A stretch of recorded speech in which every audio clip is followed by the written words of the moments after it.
Now objective questions from the last chapter, a marriage proposal. Okay, now let's start.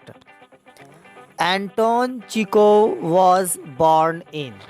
Anton Chekhov was born in. Anton Chekhov जो कि a marriage proposal chapter के author हैं, उनकी जन्म कब हुई थी?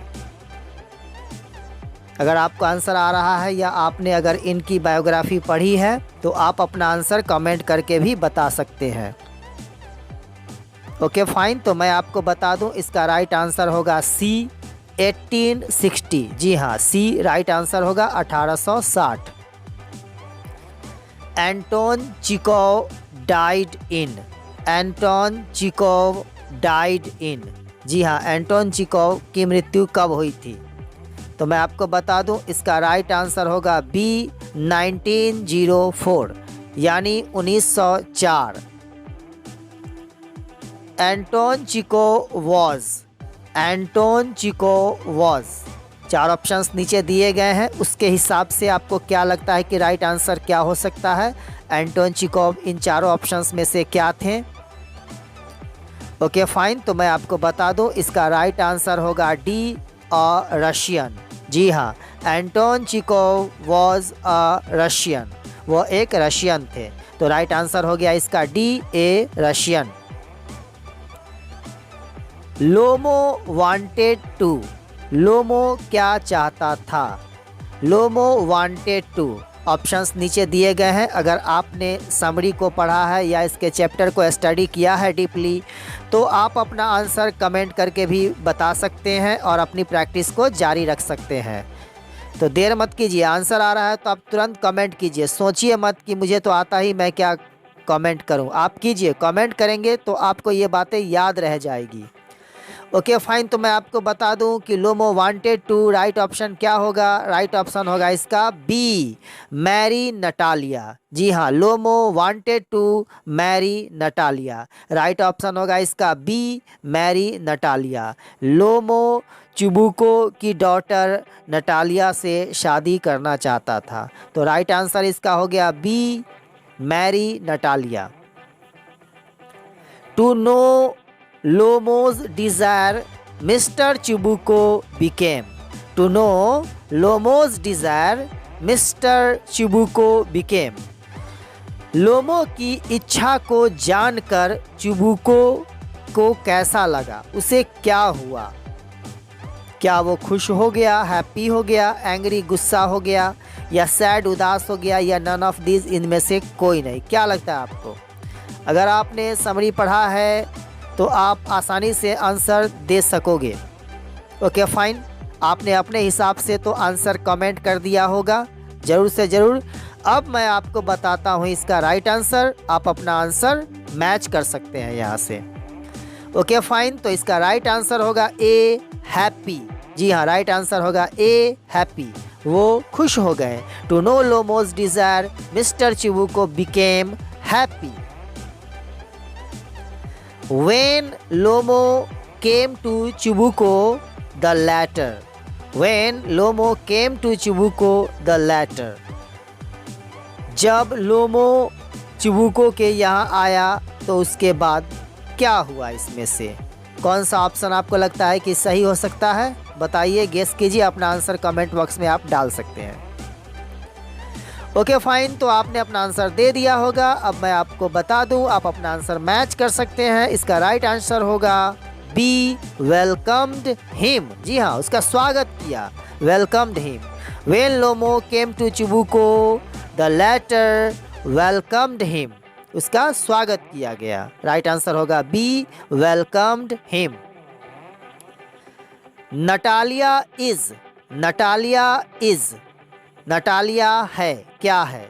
ऑप्शंस को देखिए, a shrew, an insane, a peace loving, या none of this. Okay fine, तो मैं आपको बता दूं इसका राइट आंसर होगा सी ए पीस लविंग। जी हाँ, नटालिया को काफ़ी शांतिपूर्ण माहौल से उसको लगाव था। तो राइट आंसर होगा इसका C a peace loving. Lomov propose Natalia. Lomov proposed Natalia. इस क्वेश्चन में आपको गेस करना है कि लोमो ने नटालिया को किस प्रकार से प्रपोज किया था। लोमो प्रपोज नटालिया, क्या लगता है आपको आंसर? ये क्वेश्चन एग्जाम में आ भी चुका है कई बार। चलिए, ऑप्शंस एक है डायरेक्टली यानी सीधे सीधे, तो ऐसा तो हुआ नहीं था। इनडायरेक्टली, वह इनडायरेक्टली भी नहीं कह पाया था उसे। हेजिटेटिंगली, संकोच से, नहीं, ऐसा भी कुछ नहीं हुआ था। इस तीनों ऑप्शंस में से कोई ऑप्शन नहीं है, वह कह ही नहीं पाया था। तो राइट ऑप्शन इसका होगा D, none of this. Lomov propose Natalia, right answer होगा D, none of this. To come back to Natalia Lomov, to come back to Natalia Lomov. Natalia के पास वापस आकर लोमो क्या किया? रिफ्यूज्ड कर दिया, इनकार कर दिया, एक्सेप्टेड, स्वीकार कर लिया, या हेजिटेटेड, संकोच किया, या नन ऑफ दिस। आपने अपना आंसर अब तक बता दिया होगा बिना देर किए। तो चलिए, मैं भी देर नहीं करता हूं और राइट आंसर बता देता हूं और आप मैच कर लीजिए कि राइट आंसर क्या होगा। तो राइट आंसर इसका होगा बी, एक्सेप्टेड। जी हाँ, जब वापस सेकेंड टाइम लोमो आया तो प्रपोजल दोनों तरफ से स्वीकार कर लिया गया था। तो राइट आंसर होगा बी, एक्सेप्टेड।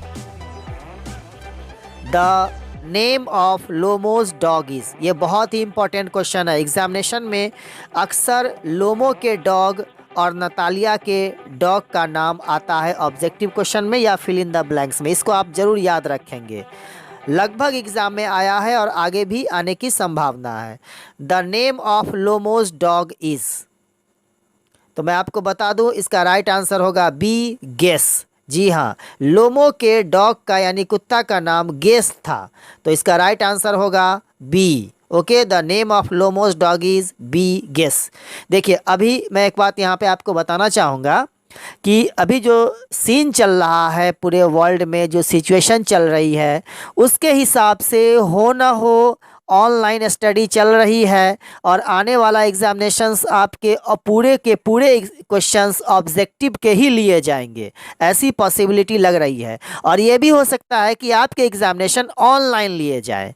तो ऑनलाइन जब आपके एग्जामिनेशन लिए जाएंगे तो आपके पास समय कम होगा, काफ़ी पकड़ होनी चाहिए ऑब्जेक्टिव पे, और वहाँ पे कुछ सेकेंड्स मिलेंगे आपको आंसर में टिक करने के लिए। तो इसीलिए ज़्यादा से ज़्यादा ऑब्जेक्टिव क्वेश्चंस की प्रैक्टिस करनी बहुत ज़रूरी है। तो अभी से जो बच्चे प्रैक्टिस कर रहे हैं, जो लगे रहे हैं, उनके लिए तो बहुत अच्छा है, लेकिन जो बाद में चाहेंगे कि मैं तुरंत कर लूं तो वो पॉसिबल नहीं है। तो अभी से तैयारी करनी बहुत ज़रूरी है। ओके फाइन, तो मैं बढ़ता हूं अगले क्वेश्चन की ओर। The peasant used the land for, chapter के हिसाब से the peasant used the land for, किसान ज़मीन का इस्तेमाल कितने सालों तक किया था? तो मैं आपको बता दूं इसका राइट आंसर होगा सी, 40 ईयर्स। जी हाँ, 40 वर्षों तक। इस चैप्टर के आधार पे किसान ने ज़मीन का इस्तेमाल 40 सालों तक किया था, तो राइट आंसर होगा इसका सी, 40 ईयर्स। अच्छा, मैं ऊपर बताना आपको भूल गया, ये तो मैं बता दिया कि लोमो के डॉग का नाम गेस है, नटालिया का मैं यहाँ पे नहीं जिक्र किया। तो मैं आपको बता दूं कि नटालिया के डॉग का नाम लीप था, LEAP, लीप, और लोमो के डॉग का नाम था गेस। नटालिया के डॉग का नाम लीप था। ओके, आते हैं अब हम लोग अगले क्वेश्चन की ओर। I will prove to you in court that they are mine, said. I'll prove to you in court that they are mine, said. ये जो डायलॉग है यहाँ पे लिखी हुई है, ये बुक से ली गई है। यहाँ पे I'll का मतलब हुआ I will, शॉर्ट में लिखा हुआ है I will को I'll, यानी I'll prove to you in court that they are mine, said। ये लाइन डायलॉग किसने कहा था? ओके फाइन, अगर आपने चैप्टर को स्टोरी ध्यान से देखा होगा, बुक पढ़नी पड़ेगी डीप स्टडी के लिए, तो आप आंसर आसानी से दे सकेंगे। ओके फाइन, तो मैं आपको बता दूं इसका राइट आंसर होगा सी, लोमो। जी हाँ, ये बात लोमो ने कही थी कि I will prove to you in court that they are mine. जब वहाँ पे ऑक्समिडो की बात पे लड़ाई हो रही थी, तो उसी समय लोमो ने कहा था कि मैं कोर्ट में ये प्रूव कर दूंगा कि ये मेरा है। तो राइट आंसर इसका हो गया C, Lomov. A person who acquires land in any way possible is called. A person who acquires land in any way possible is called. एक व्यक्ति जो ज़मीन के टुकड़े को, ज़मीन को किसी भी प्रकार से लेना संभव बनाता है, वह क्या कहलाता है? ओके फाइन, तो मैं आपको बता दूं, इसका राइट आंसर होगा लैंड ग्रैबर। राइट आंसर होगा इसका B, land grabber. Lomov claims to have the memory of. Lomov claims to have the memory of. Lomov हमेशा इस बात पे जोर लगाता था, ये बात कहता था, क्लेम करता था कि उसके पास किस विशेष प्रकार के जानवर की दिमाग है, उसके पास से याददाश्त, उसकी मेमोरी है। तो किस जंतु से वो कंपेयर करता था? अगर आपने पढ़ा होगा तो आप एक ही बार में आसानी से बता सकते हैं कि वो अपने दिमाग की उपमा, तुलना किस चीज़ से दिया था। ओके फाइन, तो आप, मैं देर नहीं करना चाहता हूँ, मैं तुरंत बता देता हूँ कि इसका राइट आंसर होगा सी। राइट आंसर होगा इसका सी, एन एलिफेंट। जी हाँ, Lomov claims to have the memory of an elephant. Right answer इसका होगा सी। ओके फाइन, तो ये ऑब्जेक्टिव क्वेश्चंस था अ मैरिज प्रपोजल चैप्टर का, जो कि लास्ट चैप्टर था। तो यहाँ पे मैंने पूरा समरी 11 चैप्टर्स प्रोज सेक्शन से डाल दिया और ऑब्जेक्टिव भी प्रोज सेक्शन से डाल दिया। अब पोएट्री सेक्शंस को मैं अगले राउंड में कुछ गैप देकर स्टार्ट करूँगा। Okay, thank you very much, wish you all the best बच्चों। आशा करता हूँ कि तुम लोगों का एग्ज़ाम अच्छा से जाए, तुम्हारी तैयारी अच्छी रहे, तुम्हारी इंग्लिश अच्छी हो जाए और तुम अधिक से अधिक मार्क्स से एग्जामिनेशन पास करो, तुम्हारा भविष्य अच्छा हो। Thank you very much, wish you all the best, bye bye.